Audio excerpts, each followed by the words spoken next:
Hajat Amina agamba nti omukozi ono bamugira Ssembabule ku bbalaza ya wiiki ewedde, wabula kimubuuseeko okukizuula nti omukozi ono abadde yeeyita Lukiya Namirembe musajja awedde emirimu. Tekuli kyabaddeko, tekuli. Kati nga bw'omanyi ffe abeebikkirira, Joko mu kukola bw'oti, ebbugumu lirina kye likola ki? Kyereeta. Kyekyaleese ekyo kyendabyeko olwaleero. Bakomyewo kati maama bulijjo kimanyi nti obeera na musajja mu nnyumba maid gw'olina musajja konze what? Ono okukizuula nti Lukiya musajja kikyaddiridde okukyaza bakoddomipo olunaku olw'eggulo abaavudde e Busoga ng'olwatuuse okusimbula baakizudde nti essimu yaabwe terabikako. Bwe bankubidde nti essimu emuse nabaddewo naye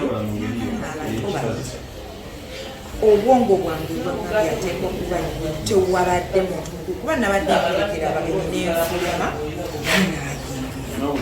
ate bagambidde nti essimu ekoze kibangambye kusangemu nti essimu ebuze. Baagikubyeko n'evuga wabula nga tewali agikwata era n'ebulira ddala ng'enkya ya leero bakomyewo baddemu okuginoonya era ne bakazaakaza omukozi n'abategeeza nti waliwo omukwano gwe yagiteresezza. Bongedde okumwaza ne bakizuula nti musajja alina ebirevu bwe batyo ne batemya ku poliisi y'e Bulaga esitukiddemu okumukwata agende yennyonnyoleko. Ono amannya g'amatuufu ye Ssekitoleko Stephen ategeezezza nti amaze ebbanga ng'akola obwayaaye era nga yeegomba okuba omukazi. Kiringa kyankulirawe sijja gamba kikine ekigerwa kyonna kyonna just kyajja ng'emirimu gye nsobola tebalina gya kikyala kyokka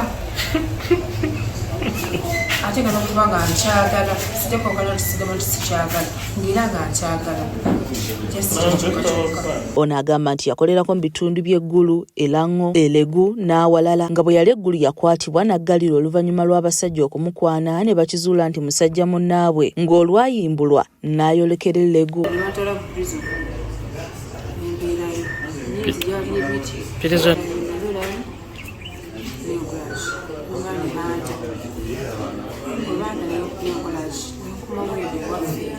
Agamba nti embeera bwe yagaana yaddayo ewaabwe Ssembabule gye baamusanze ne bamuzigirira omulimu gw'obwayaaya. Agamba nti naye tamanyi kyamubagudde kutwala simu ng'abako basimbudde ne bagyerabira ku mukeeka olwo naye kwe kugiggyawo n'agiteresa mukwano gwe nga bwe baamuguddemu kwe kusalawo agibaddize.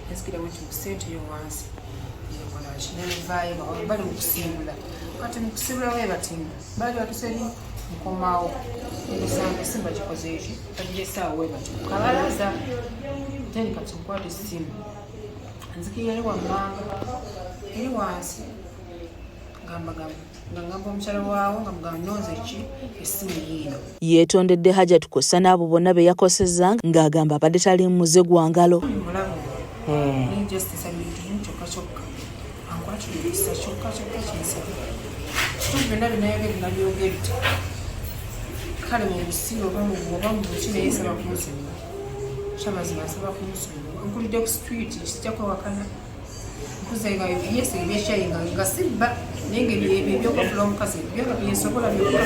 Ye Segudi David gwe babadde babbyeko essimu ebibaddewo abinyumya abiddiŋŋana ng'agamba nti baakazizza Lukiya Kossa n'okumuyisaamu empi kwe kutuuka okukkiriza nti ye yatutte essimu. Muwala ono yeeyita omuwala essimu yagiggyeewo dda n'agikweka. Tukuba essimu eyita tebakwata, tukuba essimu antiiro lye yagiswikinze off. Kaakati tusigala nga tucommunicatinga negye twazze okukyala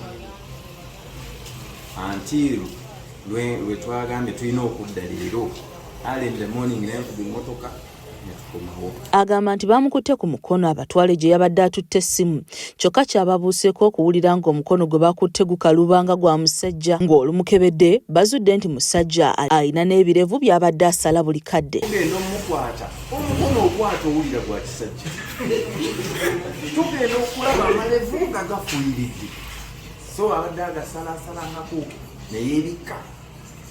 Abatuuze bakuŋŋaanya okwelolera ku musajja ono aboolekeze ew'omukyala gwe yateresezza essimu gye yabadde abbye. Ono asabye abantu okwekenneenya abakozi be bakozesa.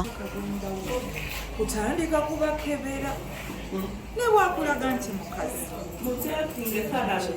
kubanga nze abadde nga mulaba alina sayinizi zaabaki wala butalaga sayini nze simulabyeko sayini ya mulenzi. Yowa Boda Lukoda agamba nti muganda we Ssemba Bule yamufunira omukozi ono era naye n'amuleetera hajati wabula naye kimubuuseeko okukizuula nti musajja. Kuba muto wange ali Ssemba Bule yamunkonekitinga. Era muto wange mugambye aŋŋambye ki? Ono namubuuza ennamba gye baatuweerako okuwa omulimu eriwa n'agimpa nga tugikuba teriiko nakati. Sekitole kaggaliddwa Bulaga nga yassimu eddiziddwa abako bannannyiniyo. Namulindwa Rina yakusakidde emboozi eno ku lwa KSTV agaaleero.